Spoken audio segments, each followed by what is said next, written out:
3월 한 달, 외국인이 코스피에서 빼낸 돈이 35조 8천억 원입니다. 역대 최대 기록이에요. 환율은 1,530원을 뚫었고 서킷 브레이커의 사이드카까지 올해만 벌써 10번 발동됐습니다. 금융위기 이후 최다 기록이죠. 그런데 진짜 무서운 건 이 숫자들이 아닙니다.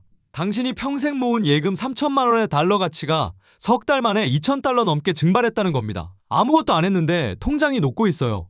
마트에 가면 더 실감납니다. 소갈비살 30%, 고등어 30%, 달걀까지 올랐는데 월급은 그대로입니다. 누군가는 이 폭락장 한복판에서 채권과 AI 밸류체인으로 조용히 돈을 옮기고 있었고 누군가는 그 사실조차 모른 채 계좌가 빨갛게 물드는 걸 지켜보고만 있었습니다. 그 갈림길이 어디서 시작됐는지, 그리고 지금 당신이 서 있는 쪽이 어디인지를 이야기하려 합니다. 이야기를 시작하기 전에 잠깐 시간을 내서 구독과 좋아요, 알림 설정을 부탁드립니다. 시청자님들의 응원이 이야기를 전하는데 큰 힘이 됩니다. 3월 한 달, 코스피 시가총액에서 증발한 돈이 약 1,000조 원입니다. 숫자가 너무 커서 실감이 안 나죠. 그러면 이렇게 바꿔볼게요. 대한민국 경제활동 인구가 대략 2,800만 명이니까 일하는 사람 한 명당 약 3,500만 원씩 공중으로 사라진 셈입니다. 한 달치 월급이 아니라 직장인 평균 연봉에 맞먹는 돈이 한 달 만에 녹아내린 거예요. 3월 3일 미국과 이란 전쟁 소식이 터지자마자 코스피는 하루 만에 12.06% 폭락했습니다. 역대 일간 최대 하락률 1위, 2001년 9.11 테러 직후의 기록마저 갈아치운 숫자였어요. 서킷 브레이커가 걸리고 사이드카가 발동되고 거래소 전광판이 온통 파란색으로 물드는데 걸린 시간은 개장 후 단 6분이었습니다. 올해만 사이드카가 10번 발동됐어요. 글로벌 금융위기 이후 최다 기록이죠. 그런데 정작 뼈아픈 건 주식이 아닙니다. 환율이에요. 원달러 환율이 1,530원을 뚫었습니다. 2009년 금융위기 이후 17년 만에 최고치예요. 환율이 오른다는 건 당신의 원화가 그만큼 얇아진다는 뜻입니다. 작년 말 1,300원대에서 환전했다면 1달러였을 돈이 지금은 0.85달러어치밖에 안 돼요. 해외여행이나 유학 비용만의 문제가 아닙니다. 우리가 먹는 밀, 옥수수, 원유, 천연가스 전부 달러로 수입하거든요. 환율이 오르면 수입 물가가 오르고 수입 물가가 오르면 마트 진열대 가격표가 바뀝니다. 그 비용은 고스란히 당신의 장바구니에서 빠져나가요. 외국인은 이 한 달 동안 코스피에서 35조 7천억 원을 팔아치웠습니다. 월간 기준 역대 최대 매도 기록입니다. 그들이 빠져나간 자리에 남은 건 개인 투자자들 뿐이었어요. 기관도 팔고 외국인도 팔고 오직 개인만 샀습니다. 누군가는 이걸 개미의 용기라고 부르지만 냉정하게 말하면 정답지를 먼저 본 사람들이 시험장을 떠난 뒤에 당신만 남아서 문제를 풀고 있는 형국입니다. OECD 경제협력개발기구가 지난 3월 26일에 한국의 올해 경제성장률 전망치를 2.1%에서 1.7%로 끌어내렸습니다.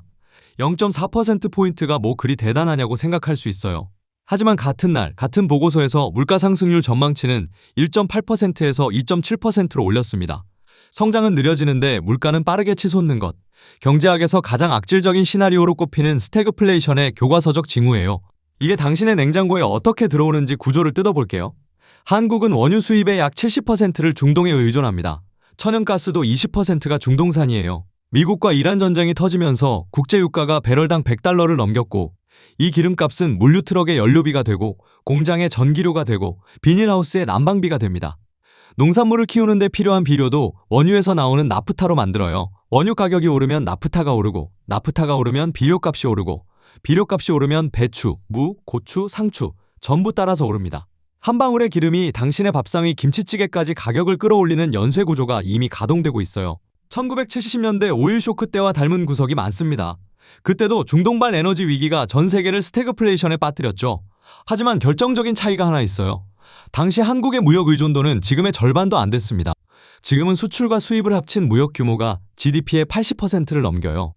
글로벌 공급망에 훨씬 깊이 연결된 만큼 충격의 전달 속도도 비교가 안 될 정도로 빠릅니다. 지구 반대편 호르무즈 해협에서 유조선 한 척이 멈추면 열흘 뒤에 당신이 사먹는 라면 한 봉지 가격이 바뀔 수 있는 세상이에요. 월급은 그대로인데 마트 영수증 금액만 매달 올라가는 이유. 그 배후에는 이런 거대한 파이프라인이 숨어 있었습니다. 그리고 이 파이프라인의 밸브를 누가 잠그고 여는지 당신에게는 아무런 결정권이 없다는 사실이 진짜 문제입니다. 하지만 흥미로운 건 이 혼란의 한복판에서 오히려 돈을 불리고 있는 사람들이 존재한다는 거예요. 3월 한 달간 외국인이 코스피에서 빼낸 돈 35조 7천억 원. 이건 팔고 나간 돈입니다. 그런데 같은 기간 외국인이 한국 채권 시장에 넣은 돈은 얼마였을까요? 2월 한 달만 따져도 상장 채권 순투자 7조 4,320억 원이었고 그 전달에도 3조 5,570억 원을 사들였습니다. 4개월 연속 순투자예요. 주식시장에서는 역대 최대 규모로 돈을 빼면서 채권 시장에는 조용히 돈을 쌓고 있었던 겁니다. 한쪽 문으로 뛰쳐나가면서 다른 쪽 문으로 슬그머니 들어온 셈이죠. 왜 채권이었을까요?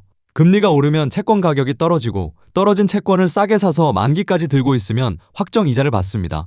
주식은 떨어지면 원금이 사라질 수 있지만 국채는 나라가 망하지 않는 한 약속한 이자를 줘요. 거대 자본은 폭풍이 올 때 우산을 사는 게 아니라 폭풍이 오기 전에 우산 공장을 통째로 사들이는 방식으로 움직입니다. 여기에 타이밍까지 절묘했어요. 4월부터 한국 국채가 WGBI, 세계 국채 지수에 단계적으로 편입되기 시작합니다. 전 세계 기관 투자자가 추종하는 3대 채권 지수 중 하나예요. 시장에서는 이 편입으로 약 500억에서 600억 달러, 원화로 70조에서 90조 원 규모의 패시브 자금이 한국 국채 시장으로 자동 유입될 것으로 보고 있습니다. 스마트머니는 이 거대한 물줄기가 열리기 직전에 미리 자리를 잡은 거예요. 만약 당신이 석 달 전에 같은 판단을 내렸다면 지금쯤 주식 계좌의 파란 숫자 대신 채권 이자가 차곡차곡 쌓이는 통장을 보고 있었을 겁니다. AI 밸류체인도 마찬가지였습니다. 코스피 전체가 무너지는 와중에도 반도체 인프라, 데이터 센터, 에이전트 소프트웨어 같은 AI 실적주에는 오히려 돈이 몰렸어요. 공포에 질린 개인이 계좌를 닫는 동안 누군가는 정답지를 펼쳐놓고 다음 시험의 답을 미리 적고 있었습니다. 그 누군가의 자리에 당신이 앉을 수도 있었다는 사실이 지금 가장 아파야 할 지점이에요. 투자만이 전부가 아닙니다. 돈을 버는 것만큼 새어나가는 돈을 막는 사람들이 있어요. 체리 슈머라고 불리는 이들입니다. 체리피커에서 진화한 개념인데 단순히 혜택만 쏙 빼먹는 얌체 소비자가 아닙니다. 이들은 자본주의의 유통구조를 꿰뚫고 그 허점을 정밀하게 파고드는 전략가예요. 마트 영수증 하나를 예로 들어볼게요. 같은 품질의 올리브유를 사는데 브랜드 제품은 12,000원이고 PB, 즉 대형마트 자체 브랜드 상품은 7,800원입니다. 차이는 4,200원이에요. 올리브유 하나면 별것 아닌 것 같죠? 하지만 체리슈머는 장바구니 전체를 이런 식으로 설계합니다. 식용유, 세제, 화장지, 냉동식품, 간장까지 전부 PB로 돌리면 한 달 장보기 비용이 10%에서 15% 줄어요. 4인 가족 기준 월 식비가 80만 원이라면 한 달에 8만에서 12만 원을 아끼는 셈입니다. 1년이면 100만 원이 넘어요. 아무것도 포기하지 않았는데 통장에 100만 원이 더 남는 겁니다. 여기서 끝이 아닙니다. 체리 슈머의 진짜 무기는 스텔스 지출의 차단이에요. 스텔스 지출이란 매달 자동 결제되면서 본인조차 인식하지 못하는 돈의 유출을 뜻합니다. 한 번도 안 켠 OTT 구독료 14,900원, 작년에 가입하고 잊어버린 음악 스트리밍 19,900원, 쓸일 없는 클라우드 저장소 4,900원. 이런 것들이 3개, 4개 쌓이면 한 달에 5만 원이 넘고 1년이면 60만 원 이상이 유령처럼 사라집니다. 체리 슈머는 매달 첫째 날 카드 명세서를 펼쳐서 이 유령들을 하나씩 처단해요. 쓰지 않는 구독을 찾아 해지하고 중복된 보험을 정리하고 필요 없는 자동 결제를 끊습니다. 이들의 통제력은 일종의 지적 카리스마예요. 남들이 영수증을 보며 한숨 쉴 때 체리 슈머는 스프레드시트를 열어 지출 항목별 단가를 비교하고 커뮤니티에서 공동구매를 조직하고 계절별 가격 변동 데이터를 분석합니다.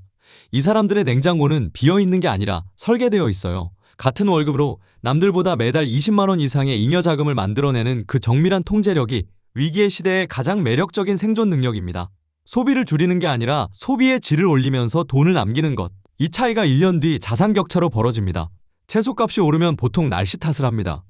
비가 너무 왔다, 가뭄이 심했다, 태풍이 지나갔다. 하지만 이번에는 다릅니다. 하늘이 아니라 바다 건너 호르무즈 해협이 문제예요. 한국이 수입하는 비료 원료, 요소의 43.7%가 카타르, 오만, 사우디아라비아, 쿠웨이트, 중동 4개국에서 옵니다. 이 요소는 전량 수입에 의존하는 구조예요. 단 한 톤도 국내에서 만들지 못합니다. 호르무즈 해협이 사실상 막힌 지금 그 요소를 실은 배가 한국 항구에 언제 도착할지 아무도 모릅니다. 나프타 가격은 한 달 만에 34.68% 치솟았어요.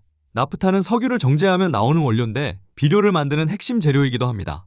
나프타가 오르면 비료 원자재 가격이 오르고 국제요소 가격은 이미 한 달 새 30% 가까이 뛰었습니다. 비료가 비싸지면 농가의 생산 원가가 올라가고 그 비용은 어디로 갈까요? 배추, 무, 고추, 상추, 시금치 전부 당신의 밥상 위에서 값이 바뀝니다. 2021년 요소수 대란을 기억하시죠? 그때는 차량용 요소수가 모자라서 물류가 멈출 뻔했습니다. 충격적이었지만 영향의 범위는 상대적으로 제한적이었어요. 디젤 차량과 물류업계가 주된 타격을 받았죠. 하지만 이번에 벌어지고 있는 건 차원이 다릅니다. 비료용 요소가 끊기면 물류가 아니라 식량 생산 자체가 흔들려요. 트럭이 멈추는 게 아니라 밭에서 작물이 자라지 않는 겁니다. 정부는 현재 비료 재고가 5월까지, 원자재는 6월까지 버틸 수 있다고 발표했습니다. 뒤집어 말하면 여름이 오기 전에 사태가 해결되지 않으면 하반기 농산물 가격은 통제불능 상태에 들어갈 수 있다는 뜻이에요. 당신이 마트에서 느끼는 물가 상승은 국내 유통업자의 욕심이 아니었습니다. 지구 반대편 해협 하나가 막히면서 기름값이 오르고, 기름값이 오르면서 비료값이 오르고, 비료값이 오르면서 채소값이 오르는 끊을 수 없는 연쇄 사슬이 작동하고 있었던 거예요. 그런데 이 사슬의 어디에도 당신의 동의를 구한 적은 없습니다. 결정은 전부 저 멀리서 내려졌고 청구서만 당신의 장바구니에 꽂혀 있어요. 오후 6시 반, 퇴근길 대형마트 정유 코너 앞입니다. 한 여성이 수입 소갈비살 팩을 집어들었다가 가격표를 보고 내려놓습니다. 100g에 4,960원. 작년보다 17.7% 올랐어요. 역한 고등어로 눈을 돌리지만 냉동 고등어 2마리 15,000원. 1년 전보다 25%가 뛰었습니다. 장바구니에는 달걀 한 판, 두부 2모, 양파 한 망만 들어있어요. 계산대로 가기 전에 달걀 한 판을 반판으로 바꿉니다. 이게 2026년 4월 대한민국에서 가족의 저녁을 준비하는 풍경입니다. 수치로 보면 간단해요. 수입 쇠고기 7.2% 상승, 고등어 11.7% 상승, 달걀 6.8% 상승. 하지만 이 숫자들은 냉장고 앞에서는 아무 의미가 없습니다. 의미가 있는 건 이번 달에도 아이 반찬으로 고등어 대신 계란말이를 해야 하나 고민하는 그 몇 초의 시간이에요. 장을 보면서 계산기를 두드리는 손끝, 총액을 보고 하나를 빼야 할 때 어깨가 살짝 무거워지는 그 감각. 통계는 안 잡히지만 수백만 가정이 매일 저녁 반복하고 있는 현실입니다. 농촌은 더 심합니다. 비료값이 한 달 새 30% 뛰었다는 뉴스가 나온 다음 날, 전남의 한 농가에서는 비료를 창고에 한 가만이라도 더 쌓아두려고 외상으로 비료를 사들였습니다. 다음 주에는 같은 가격에 살 수 있을지 확신이 없으니까요. 봄파종이 코앞인데 비료를 못 구하면 올해 농사 자체가 물 건너갑니다. 종자를 뿌리기도 전에 이미 빚을 진 채 시작하는 한 해예요. 이 농민이 키운 상추가 마트 진열대에 올라갈 때 가격표에는 그 불안과 빚의 무게까지 포함되어 있습니다. 하지만 소비자도 그 가격을 감당하기 벅차요. 파는 사람도 지치고 사는 사람도 지치는 아무도 이기지 못하는 게임이 지금 밥상 위에서 벌어지고 있습니다. 지구 반대편에서 미사일이 날아가는 뉴스를 볼 때 그게 당신의 오늘 저녁 식탁과 무슨 상관이냐고 생각했을 수도 있어요. 상관이 있었습니다.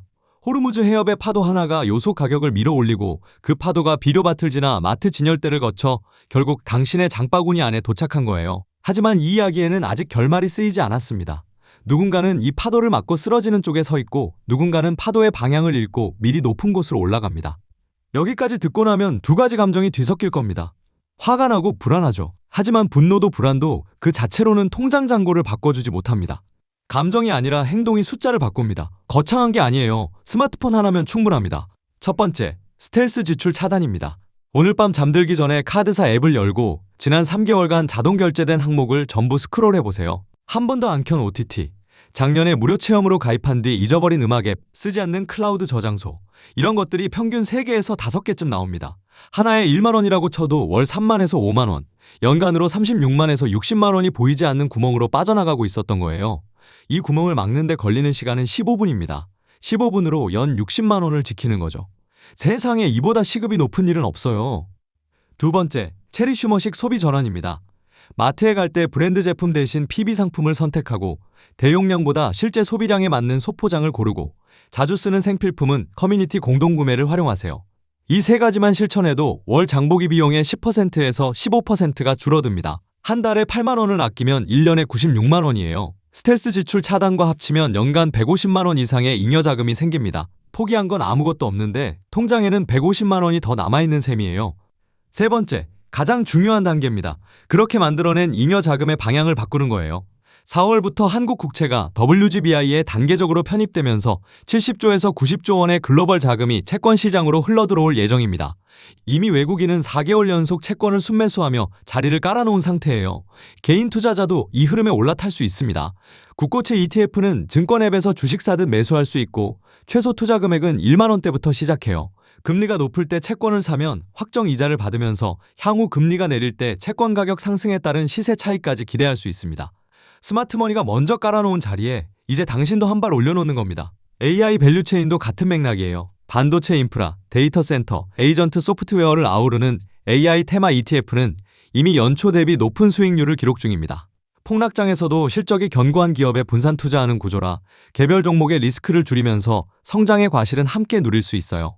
공포가 지배하는 시장에서 가장 합리적인 선택은 도망치는 게 아니라 공포의 원인을 정확히 진단하고 그 반대편에 서는 것입니다. 숨을 한번 깊이 내쉬어 보세요. 어깨에 힘이 빠지는 게 느껴질 겁니다. 답이 없었던 게 아니라 답을 찾기 전에 불안이 먼저 왔던 거예요. 한 가지 분명히 해둘 것이 있습니다. 오늘 이야기한 모든 것, 환율 1,530원, 시가총액 1,000조 원 증발, 비료값 30% 급등, 이것들은 끝이 아니라 시작이에요. 중동전쟁이 한 달 더 이어질 경우 국제유가는 배럴당 120달러를 넘길 수 있다는 분석이 나오고 있습니다. 그때 환율이 어디까지 갈지, 물가가 어디까지 치솟을지 지금으로서는 최악의 시나리오가 가정이 아니라 현실이 될 수도 있어요. 하지만 최악의 시나리오를 아는 사람과 모르는 사람의 차이는 압도적입니다. 아무것도 안 하고 앉아있으면 인플레이션이 당신의 예금을 갉아먹고 환율이 당신의 구매력을 깎아내리고 시간이 지날수록 같은 돈으로 살 수 있는 것이 줄어들어요. 반면 오늘 밤 카드 명세서를 열어 스텔스 지출 3개를 끊고 내일 마트에서 PB 상품을 한번 골라보고 이번 주 안에 국고채 ETF 하나를 검색해보는 사람은 한 달 뒤 완전히 다른 자리에 서 있게 됩니다. 그 자리의 차이가 복리로 쌓이면 1년 뒤에는 수백만 원, 5년 뒤에는 수천만 원의 격차로 벌어져요. 당신이 방관하는 동안 누군가는 이미 움직이고 있습니다. 35조 7천억 원을 빼내 채권으로 옮긴 외국인, WGBI 편입 전에 미리 자리를 잡은 기관 투자자, 장바구니 하나까지 설계하는 체리 슈머. 이 사람들이 특별한 재능을 가진 게 아니에요. 단지 정보를 먼저 보고 먼저 행동했을 뿐입니다. 그리고 지금 이 이야기를 끝까지 들은 당신도 이제 같은 정보를 가지고 있어요. 환율 1,530원과 밥상 물가 폭등은 서막에 불과할 수 있습니다. 19조 원을 시작으로 35조 원까지 불어난 외국인의 매도 행렬이 어디서 멈출지, 그 천문학적인 자금이 주식을 떠나 채권의 어느 구간을 집중적으로 사들이고 있는지, 그리고 개인 투자자가 지금 당장 매수해야 할 채권 ETF는 무엇인지, 이 퍼즐의 나머지 조각들은 아직 맞춰지지 않았습니다.